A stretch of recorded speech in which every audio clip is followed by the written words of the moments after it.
Hier, le plaisir de vivre. Exactement, le sourire. Bon, on va accueillir notre invité en attendant d'accueillir Rio qui n'est pas encore là.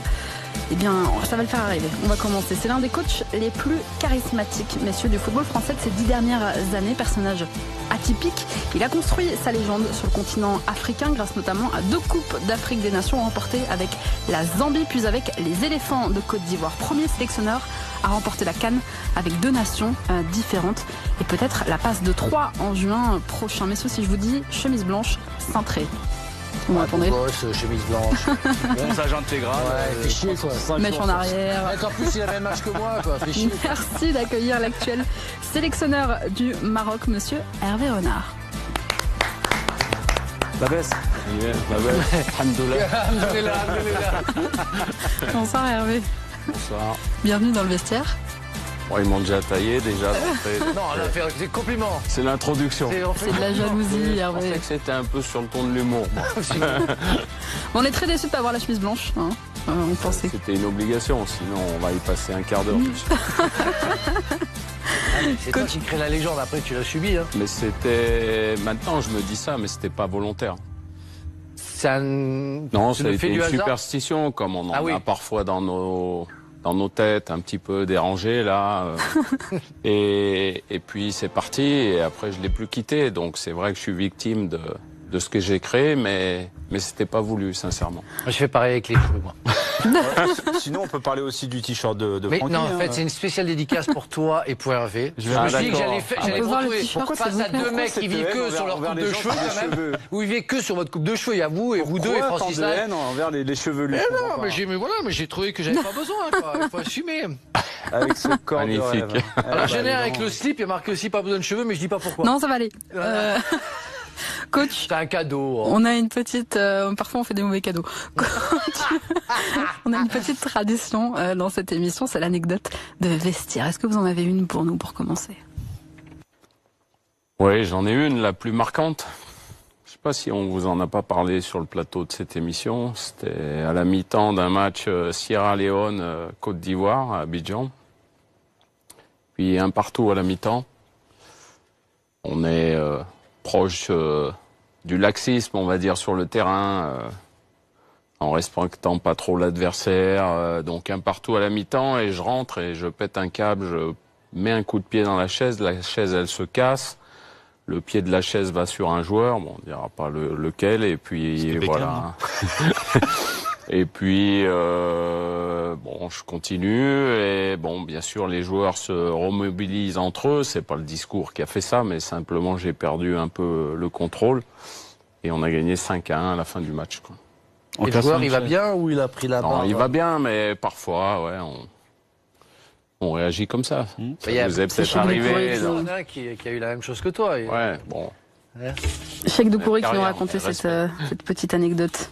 Effectivement, coaching payant, finalement. Ça a marché puisque vous avez Non, remporté non, j'ai bien précisé parce que je le fais toujours. Il faut pas penser que c'est parce qu'on a fait ça que ça s'est bien fini. C'est les joueurs qui se remobilisent à la mi-temps et ça fait partie de l'ensemble, mais c'est pas seulement la cause. Disons que le message avait été reçu 5 sur 5 ce jour-là, coach. On a l'un de vos anciens joueurs qui est arrivé, enfin, monsieur Rio Mavouba, on va l'accueillir, messieurs. Bonsoir Rio. On a un peu en avance. Hein. Ouais, j'ai vu ça, ouais. Rio, t'es né où, toi? En Afrique, non? Entre les deux. Ah ouais, c'est pour ça, c'est pour ça. J'ai jamais... Alors, C'était que les Antillais qui étaient en retard. Non, pas que les Antillais, non. T'as pas eu le temps de t'habiller non plus. Oh, vous êtes jaloux, ça y est, Non, ouais, pas mon t-shirt, j'aimerais qu'on parle de son blouson quand même. Bah attends. Mais la seule différence, c'est que sur lui, ça ressort bien. Sur nous, ça donnerait rien. Ah non, je confirme. Parce que c'est souvent ça. il a de la chance, ça lui va bien. Mais c'est quand tu fais partie du showbiz lillois, tu sais. Les ça, ça Parisiens. marche bien. Les Parisiens. Bonsoir Rio. Bonsoir. Coach, quand on jette un coup d'œil à votre parcours, on voit que vous avez pendant longtemps côtoyé le monde amateur. On y reviendra, bien sûr, au cours de cette émission. À Draguignan, notamment à Cherbourg aussi. Tout n'a pas été simple pour vous au début. Ce sont des étapes de votre vie qui ont forgé aussi votre personnalité. Bah, c'est pas que ça n'a pas été simple, c'est que j'ai J'ai un parcours de quelqu'un qui n'a pas fait une carrière professionnelle comme il l'aurait espéré, à juste titre d'ailleurs, parce que j'étais un joueur avec plein de volonté, mais qui avait pas assez de qualité. J'ai été dans un groupe de Ligue 1, j'ai fait un match de coupe et un match de Division 1 à l'époque, c'était contre le Matra Racing. Voilà, après j'ai eu ce qui était logique que j'obtienne. J'ai joué dans des divisions inférieures, j'ai voulu rester sur la Côte d'Azur, donc je suis resté à Valoris, on était en national, j'étais bien, j'avais pas trop envie d'en partir. Et puis à 29 ans, 30 ans, j'ai commencé à entraîner en CFA2 à Draguignan, mais mon parcours en tant que joueur ne pouvait pas me laisser espérer autre chose. Si, t'as quand même joué contre Manu Petit. Ouais, mais il s'en rappelle pas. Il y a que moi qui s'en rappelle. Ah oui? C'était quand? C'était contre Monaco en 3e division. Contre Draguignan? Non, contre Cannes. Contre Cannes, il joue à Cannes. Ah ouais. Moi, Mais nous, on a peut-être joué contre, parce que nous sommes de la même année, je suis en début d'année, tu es de fin d'année. On a peut-être, quand je jouais à Toulon, joué contre, mais je sais que je me rappelle avoir joué une fois mais contre que vous vous en rappeliez pas, c'est normal, normal. mais moi je m'en rappelle. Parce que le parcours, c'est pas le même. Donc voilà, ça explique le parcours d'un entraîneur, et aujourd'hui, ça montre aussi qu'on peut être un champion du monde, on peut, et puis devenir un très grand entraîneur. Et puis venir du monde amateur où on se forme sur le tas, où les obstacles sont un peu plus difficiles. Et on peut arriver à quelque chose de, on va dire, de pas trop mal. De plutôt pas mal. Non, je suis fier, mais ça plaît pas toujours à tout le monde, parce que il y en a qui... Ah, les clichés. Hein. Qui pensent que c'est pas suffisant. Mais moi, je suis très fier. Déjà, je suis arrivé sur le continent africain pour en parler... un concours de circonstances. J'avais été adjoint de Claude Leroy en 2002, mais en Chine.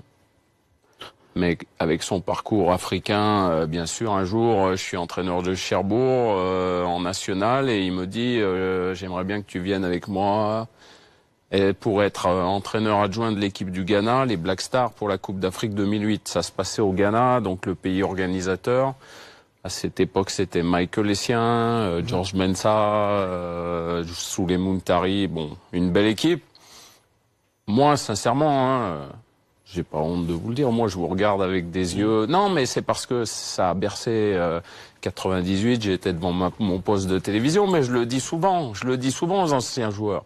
Vous, parfois, vous avez des rivalités entre vous, mais moi j'ai aucun problème de ce côté-là. Donc je suis reconnaissant, et je me rappelle des souvenirs que j'ai de vos carrières respectives, et donc pour moi c'est un pur bonheur. Et après, vous donc avez j'ai commencé en Afrique grâce à ça, grâce à Claude qui me rappelle, et là j'arrive en Afrique, et j'y suis resté. C'était pas planifié, c'était certainement écrit quelque part. T'es tombé amoureux du continent, non? Oui, je suis tombé amoureux. Déjà, j'arrive, pays organisateur. Alors là, il y a on va se préparer à Djebel Ali, juste à côté de Dubaï. On revient sur le tarmac, 3-4 000 spectateurs pour nous accueillir. Bon, moi, j'avais jamais vu ça. Une anecdote aussi, avant qu'on descende, ils ont tous mis leurs lunettes de soleil. Moi, j'arrivais de Cherbourg, donc. Et là, j'ai senti, et puis pendant la compétition, au niveau de la population, quand on se déplaçait en bus pour aller au stade, c'était quelque chose de magnifique. Donc, j'ai découvert ça parce que je connaissais pas.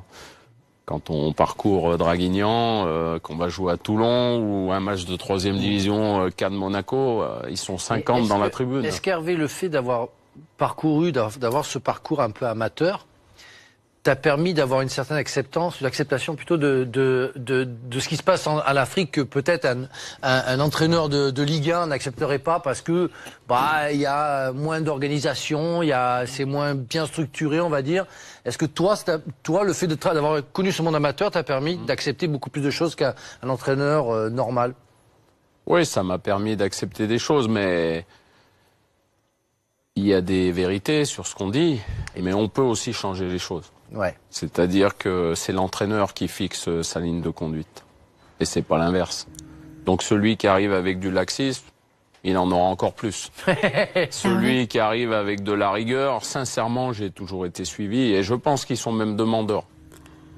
Maintenant, parfois, le plus gros fléau, c'est les fédérations elles-mêmes. Parce que les joueurs arrivent, on leur met un tapis rouge parce que c'est des stars et ils veulent faire ami avec les joueurs. Un entraîneur, il peut pas être dans cette relation. Non plus.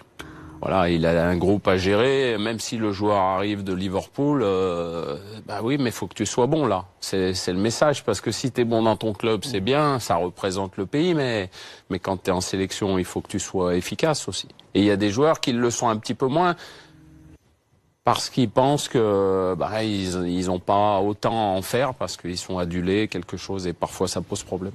On va y revenir, Hervé, à cette belle histoire d'amour qui vous unit avec l'Afrique. Avant ça, retour à l'actualité, justement, avec cette CAN qui aura finalement lieu non plus au Cameroun, mais en Égypte, du 21 juin au 19 juillet prochain. Et on connaît désormais les poules, les Lions de l'Atlas, dans le groupe D, avec la Côte d'Ivoire, l'Afrique du Sud et la Namibie. C'est un peu le groupe de la mort dans ce début de CAN. Ça va être difficile, Hervé. Comment est-ce que vous avez appréhendé cette phase de groupe? Non, ça va pas être plus difficile que les autres. Hein. Alors, je vais le dire un peu par fierté, ça sera ma 7e Coupe d'Afrique des Nations consécutive. Une en tant qu'adjoint, et ça sera la 6e normalement. Oui. Quand on est entraîneur, 2 mois, on sait pas, sait pas ce qui peut se passer. Ouais. C'est trêve de plaisanterie. J'ai toujours eu des groupes difficiles, même au premier tour. Donc, celui-là, il est pas plus facile ni plus difficile qu'un autre. Simplement, la Côte d'Ivoire, on connaît. On les a affrontés à la CAN 2017. On les a battus. On les a éliminés, on s'est qualifié pour les quarts de finale, et puis la qualification pour le mondial, on est parti gagner à Abidjan pour le dernier match. Donc ça sera la 3e confrontation depuis que je suis arrivé en tant que sélectionneur du Maroc. Un petit pincement au cœur à chaque fois de battre la Côte d'Ivoire. Si, parce que en face j'ai des joueurs que j'apprécie énormément. Et moi qui suis, j'ai pas peur de le dire, un peu affectif vis-à-vis des joueurs. J'aime bien cette relation qu'on n'a peut-être pas eue. Peut-être de ma faute, peut-être de la faute de beaucoup de choses, mais quand je pars sur un goût d'inachevé comme ça, que j'ai pas découvert les personnes... On n'a pas eu le temps, forcément. Le vrai fond des personnes, ça m'ennuie, quoi. Parce que... Hervé Rio, je suis obligé de revenir là, sur ce que vous venez de dire. On va vous laisser, Franck, on y va. Relation que vous n'avez peut-être pas eue tous les deux, ça veut dire quoi? Je pense qu'on n'a pas eu forcément le temps de... Ça a été trop court. Ouais, de bien. C'était combien de temps? 3 mois. 3 mois, ouais. 13 matchs. Ouais. 13 points. Ouais. On peut le dire, c'est à cause de Rio si t'es parti. Non, mais... Non, c'est le principal responsable, c'est moi. Et après, il y a plein de choses, mais on n'est pas là pour... C'est un regret Oui, c'est un énorme regret. Déjà, je pense que j'ai fait une mauvaise analyse de la situation dans laquelle j'arrive. Vous arrivez, on perd pas mal de joueurs d'expérience et on recrute beaucoup de jeunes. Mais on est franc avec moi. Ah oui, c'est ce qui vous... Puisqu'on me dit il y a moins 50 millions d'euros de déficit. Ah ouais. Et on va vendre pour combler. Voilà. Donc, il va falloir recruter des jeunes pour pouvoir les revendre plus tard. Donc c'est ce qu'on fait. Simplement, quand je pars, 1 mois et demi après, vous recrutez, ou Lille recrute 3 joueurs, plus ou moins confirmés, Ronny Lopez, Eder, l'attaquant, et Amalfitano. Donc c'est plus le même projet. Donc moi j'ai l'impression qu'on... T'as banané, quoi. Voilà. Lille change vite de projet, hein. Entre ce qui s'est passé l'année dernière et cette année, c'est un gros changement de projet quand même. C'est ce que je disais hier soir, c'est magnifique le football, et félicitations à Christophe Galtier pour ce qu'il réalise. Ouais. Mais il y a 1 an, les mêmes supporters avec qui je voyais les joueurs danser hier, ils étaient juste à l'entrée du vestiaire, ils voulaient tous rentrer pour responsabiliser les joueurs. Et puis 1 an après, c'est l'euphorie totale. Donc c'est le football, mais c'est aussi, et souvent, vous le savez, c'est cette cause, c'est le recrutement qui est le plus important. Dans une saison, et cette année le recrutement a été superbe à Lille, après il y a le travail du coach, de son staff, et puis c'est parti sur de bons rails, et aujourd'hui c'est même à un niveau très très élevé. Oui. Hervé, on va rester en Ligue 1 justement, il y a eu ces passages...